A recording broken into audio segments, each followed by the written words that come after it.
voici enfin en direct chez vous, chers téléspectateurs, en direct de Brazzaville. Merci de nous recevoir. Il est vrai que vous nous avez déjà découvert il y a 3 semaines à travers quelques reportages que nous vous avions proposés. Mais aujourd'hui, c'est tout à fait autre chose. C'est un jour spécial, mémorable. Mémorable, oui, parce que nous ouvrons pour la première fois ce studio pour lancer officiellement nos émissions en direct de Brazzaville. C'est un grand plaisir pour moi et aussi pour tout le personnel de Vox Media que je représente. Pour ce faire, nous recevons en premier dans ce studio Thierry Mongala en sa qualité de ministre de la Communication. Monsieur le ministre, bienvenue sur ce plateau.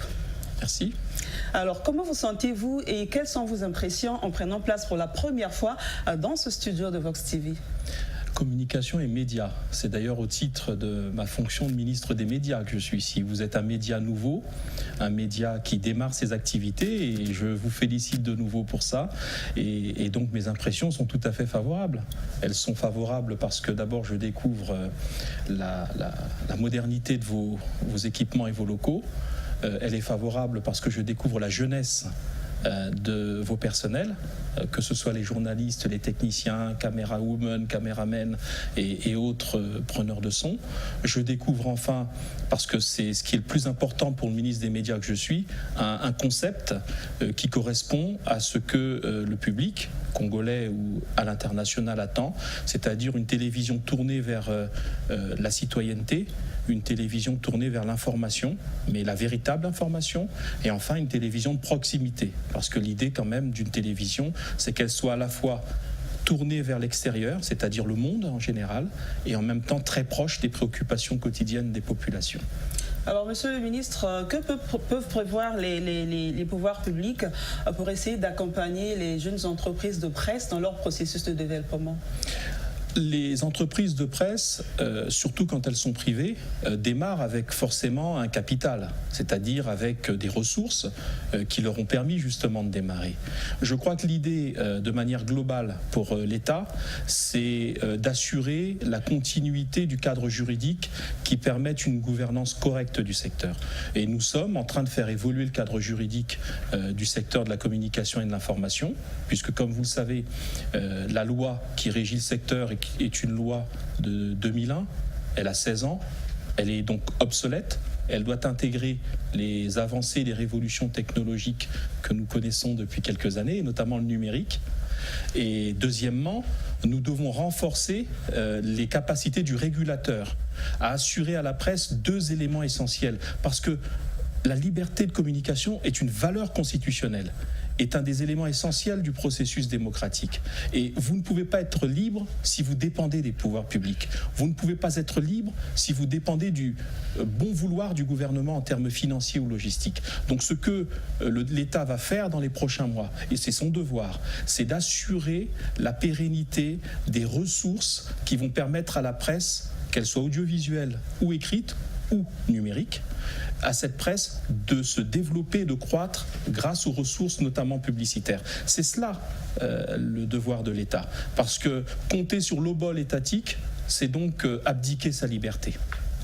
Nous avons fait le choix de ne diffuser qu'en numérique et beaucoup de Congolais pour nous suivre sont obligés de passer par Canal 7. Alors qu'en est-il de la politique du gouvernement au sujet de la télévision numérique au Congo ? Bon, la politique du gouvernement en matière de numérique, que ce soit la télévision numérique, que ce soit le numérique en tant que concept, est une politique qui est complètement la traduction de la vision du président de la République.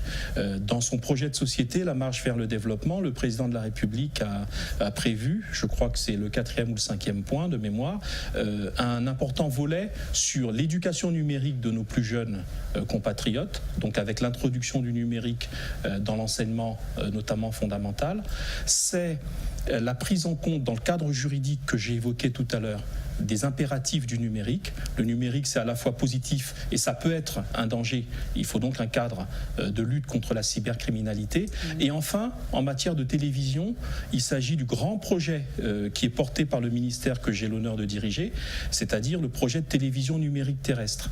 Et ce projet, aujourd'hui, est arrivé à maturité. J'informe vos téléspectateurs que la partie congolaise a obtenu de la partie chinoise qui qui est l'accompagnatrice, cette partie chinoise, de l'État congolais dans ce projet, la finalisation du prêt qui va permettre le déploiement dans les prochaines semaines de la couverture numérique terrestre. Deuxièmement, le but c'est quoi?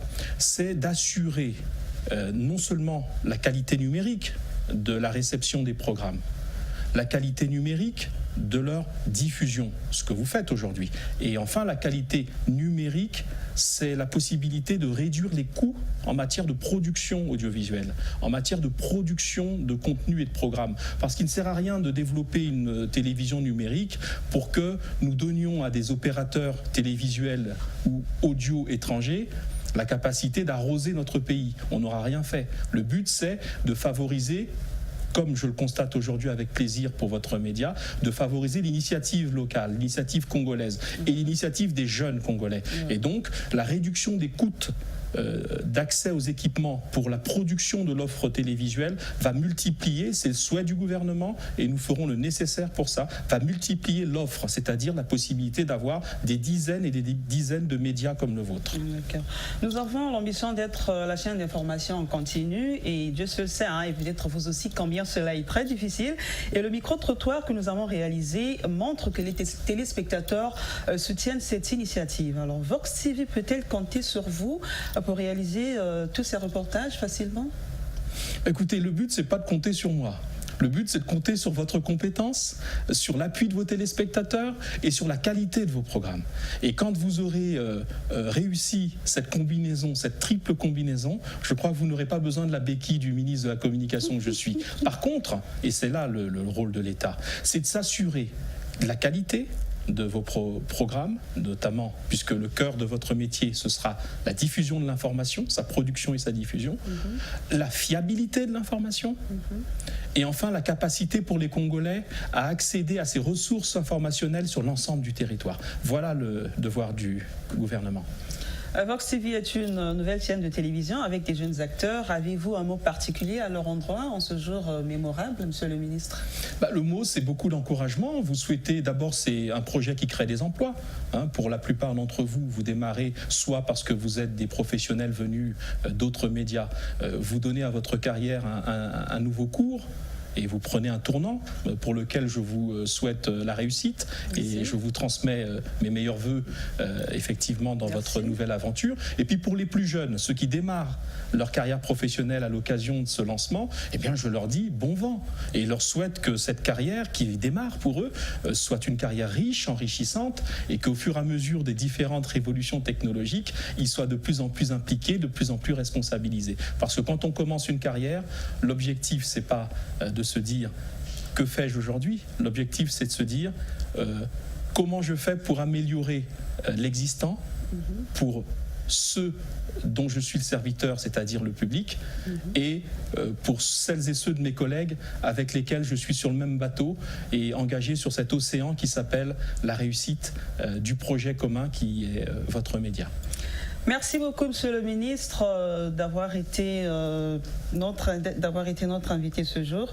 Nous espérons vous recevoir à une autre occasion dans ce même studio. Écoutez, je le souhaite. Je souhaite aussi que, et ça c'est peut-être un petit mot de conclusion, vous êtes une télé d'information. Je souhaite que vous soyez, disons, à la manœuvre régulièrement sur les points chauds de l'actualité congolaise.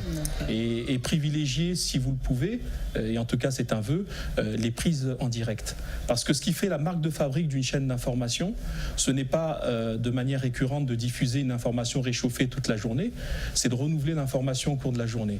Et c'est ça qui va scotcher nos compatriotes ici au Congo et à l'international, ainsi que vos téléspectateurs étrangers, dont je souhaite qu'ils soient nombreux, devant vos écrans. Merci beaucoup, Monsieur le ministre, Merci. et au revoir à la prochaine. Merci. Le ministre Thierry Mongala était notre premier invité et une autre personnalité a bien voulu rehausser de sa présence ce lancement officiel de nos émissions en direct. Je vous propose de la découvrir dans quelques instants.